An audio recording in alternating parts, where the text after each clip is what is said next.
자, 반갑습니다. 오늘 수업은 산화환원 반응의 두 번째 시간이고요. 전자의 이동에 의한 여러 가지 산화환원 반응을 살펴보려고 합니다. 첫 번째 살펴볼 화학 반응은 질산은 수용액과 구리의 반응입니다. 질산은 수용액은 화학 반응식으로 표현하면 AgNO3라고 표현을 할 수가 있죠. 그리고 금속 구리니까요. 그냥 구리라고 쓰면 되겠죠.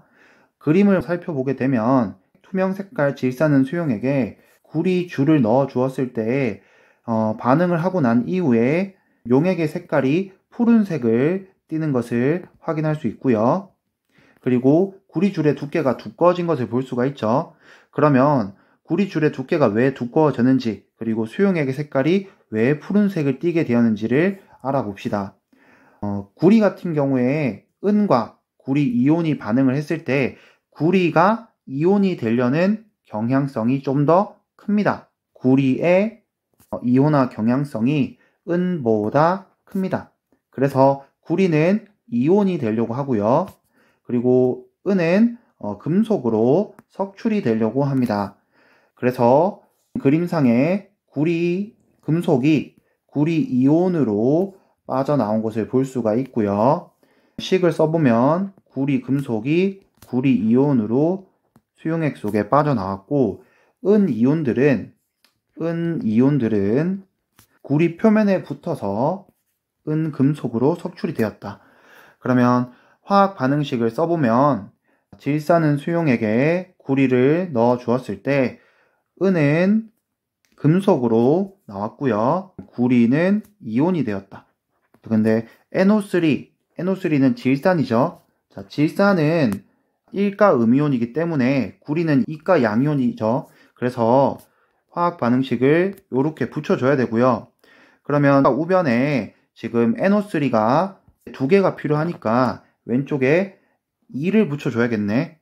그러면 오른쪽에 있는 은도 두 개가 나온 거죠. 그래서 구리 이온이 한 개 빠져나올 때 은 같은 경우에는 두 개가 달라붙게 되니까 지금 줄의 두께가 두꺼워진 것을 확인할 수가 있다. 근데 이렇게 쓰게 되면은 이 화학 반응에서 NO3, 질산은 화학 반응에 참여를 하지가 않습니다.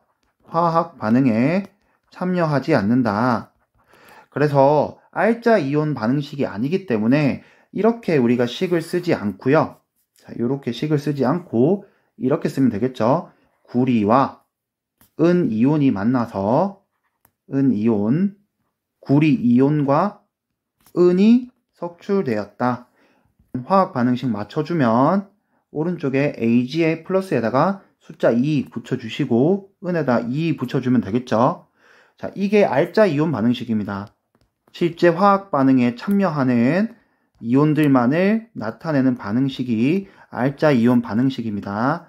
여기서 그러면 전자를 잃어버린 친구는 구리가 되고요. 전자를 얻어온 것은 은이 되겠죠. 그래서 구리는 전자를 잃어 산화되었고, 은은 전자를 얻어서 환원되었다. 자, 다음으로 넘어갈게요. 자, 다음은 황산구리 수용액과 아연의 반응입니다. 황산은 우리가 SO4라고 쓰죠. SO4는 이가 음이온이고요. 구리는 이가 양이온입니다. 황산구리 수용액 안에 아연판을 넣어 주었을 때 반응인데요. 구리가 수용액으로 녹게 되면은 구리 이온이 푸른색을 띈다라고 하였습니다. 그래서 지금 수용액의 색깔이 푸른색을 띠는 것을 확인할 수 있고요. 아연과 구리 이온이 반응을 했을 때는 둘 중에 누가 더 이온이 되려는 경향이 큰지를 확인해야 돼요. 아연과 구리 중에서는 아연이 전자를 잃어서 산화되기 쉽고요. 구리는 전자를 얻어서 환원되기 쉽습니다. 그래서 그림상에서 보시면 아연 금속판에 아연들이 구리 이온을 만나서 아연 이온으로 빠져나왔고요. 이 수용액 속의 구리 이온들은 아연판에 붙어서 구리 금속으로 석출된 것을 볼 수가 있습니다. 그러면 화학식을 써보면 아연은 이가 이온입니다. 아연 금속이 수용액 속에 녹아들었다.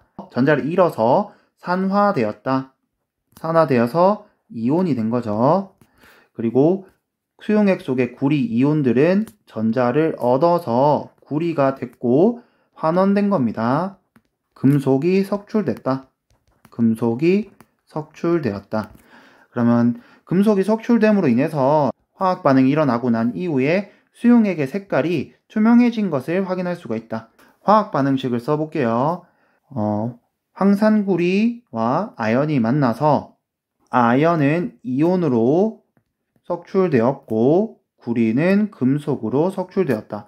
근데 이것도 지금 황산이온이 화학 반응에 참여하지 않기 때문에 화학 반응식을 이렇게 쓰시면 안 되고요. 이렇게 쓰셔야 되겠죠. 구리 이온과 아연 금속이 만나서 구리는 환원되었고 아연은 산화되었다 라고 써야겠죠. 둘 다 이가 양이온이기 때문에 개수비를 맞춰줄 필요가 없죠. 전부 다 숫자 앞에 1 붙여주면 되겠죠. 그러면 구리는 환원, 아연은 산화. 따라서 이 수용액 안에 녹아 들어있는 이온의 개수는 구리 이온이 1개 감소할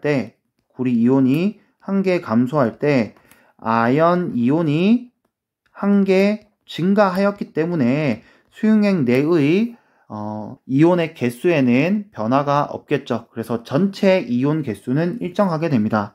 전체 이온 수는 일정하다. 자, 다음으로 넘어가겠습니다. 자, 이번에는 금속의 이온화 경향성에 대해서 살펴볼게요. 자, 이 표를 한번 살펴보시게 되면 다양한 금속 원소들이 표에 표현이 되어 있습니다. 칼슘부터 시작해서 금까지 지금 표현이 되어 있고요. 중간에 괄호 쳐져 있는 수소 같은 경우에는 이온이 아니라서 금속이 아니기 때문에 괄호를 쳐놨습니다. 금속의 이온화 경향성이 뭐냐면은 금속이 전자를 잃어 산화되기 쉬운 것을 금속의 이온화 경향성이라 불러요. 그림상에서 왼쪽으로 가면 갈수록 칼륨, 칼슘 같은 금속 원소들은 산화되기가 쉽습니다. 전자를 잃어버리기 쉬워한다. 그리고 오른쪽으로 가면 갈수록 전자를 얻어서 환원되기 쉬워합니다. 즉 이온화 경향성이 크다라는 것은 전자를 잘 잃어버리는 산화의 경향성이라고 볼 수가 있겠죠. 아까 질산은 수용액과 구리의 반응을 살펴보시게 되면 은 같은 경우에는 Ag고 구리는 Cu죠. 그래서 구리와 은 중에서는 구리의 이온화 경향성이 컸기 때문에 구리가 이온으로 수용액 속에 녹아 들어가고 은이 구리줄에 붙어서 석출됐던 것을 확인했었고요. 그리고 두 번째로 살펴보았었던 황산구리 수용액과 아연의 반응에서는 황산구리, 그럼 아연 중에서 아연의 이온화 경향성이 크기 때문에 아연이 이온으로 녹아 들어가고 아연판에 붙어서 구리를 석출할 수 있었던 것을 기억해 보시기 바랍니다. 이 반응식은 여러분들 다 외워주셔야 되는데 선생님이랑 같이 한번 해볼게. 자, 칼칼남아, 아라천리, 준합수구, 수은, 백금, 금. 다시 한번 칼칼남아, 아라천리, 준합수구, 수은, 백금, 금 이고요. 자, 칼륨 같은 경우에는 전자 1개를 잃어서 칼륨 플러스, 칼슘은 2가 플러스입니다. 자, 여기에 위에 플러스인지 2가 플러스인지는 여러분들이 주기율표를 잘 외우셨다면은 최외곽에 전자가 몇 개 있는지를 생각해보면 알 수가 있는데 우리가 외운 거는 20번까지만 외웠기 때문에 여기에 나와 있는 알루미늄이나 아연, 철, 니켈, 그 다음에 납, 주석 이런 것들은 여러분들이 그냥 외우셔야 돼요. 어쩔 수 없이 그냥 외우셔야 됩니다. 근데 대부분 다 2이기 때문에 대부분 다 숫자가 2이기 때문에 여러분들이 기억해줘야 될 거는 2가 아니면 알루미늄이나 철과 같이 3인 애들만 좀 기억을 해주면 되겠죠. 그리고 은 같은 경우에는 1입니다. 숫자가 1. 그리고 금은 숫자가 3이네요. 요런 것들만 좀 기억을 해주시면 돼요. 그러면 화학 반응식 한번 세워볼게. 쌤이 예를 들어서 염화나트륨 수용액, 그럼 염화나트륨은 NaCl로 쓰면 되겠죠. 그리고 마그네슘 금속을 넣어줄 거예요. 그럼 그림으로 그려보면 수용액 안에 나트륨과 나트륨 그리고 염소, 수용액에 녹아 있었는데 여기에 지금 마그네슘 금속을 넣어 줄 겁니다. 그러면 우리가 금속의 이온화 경향성을 살펴보았을 때 나트륨과 마그네슘 중에서 누가 더 이온이 되고 싶어 하는지를 보면 되겠지. 근데 위에 살펴보니까 나트륨과 마그네슘 중에서는 나트륨의 이온화 경향성이 마그네슘보다 크기 때문에 화학 반응이 일어나지 않겠죠. 화학 반응이 일어나지 않습니다. 뭔가 기대하고 마그네슘을 넣었지만 여기서 마그네슘 이온을 우리가 살펴볼 수는 없습니다. 이 금속의 이온화 경향성 여러분들 잘 외워주시기 바랍니다. 자, 마지막으로 살펴볼 내용은 염산과 금속판의 화학 반응입니다. 금속 중에서 선생님이 갖고 온 금속은 아연이고요. 염산, 묽은 염산은 화학식으로 HCl이라고 쓸 수 있겠죠. 염산 안에 아연판을 넣었을 때 일어나는 화학 반응입니다. 알짜 이온만 쓰겠습니다. 아연 금속과 수소 이온이니까 H+라고 쓰면 되겠죠. 수소 이온이 만나서 아연은 이온으로 수용액 속에 녹아 들어가고 수소는 기체로 공기 중으로 빠져나가는 것을 나타낸 화학식입니다. 그럼 좌변과 우변에 지금 수소가 기체로 빠져나가게 되니까 여기에 숫자 2를 붙여줘야겠죠.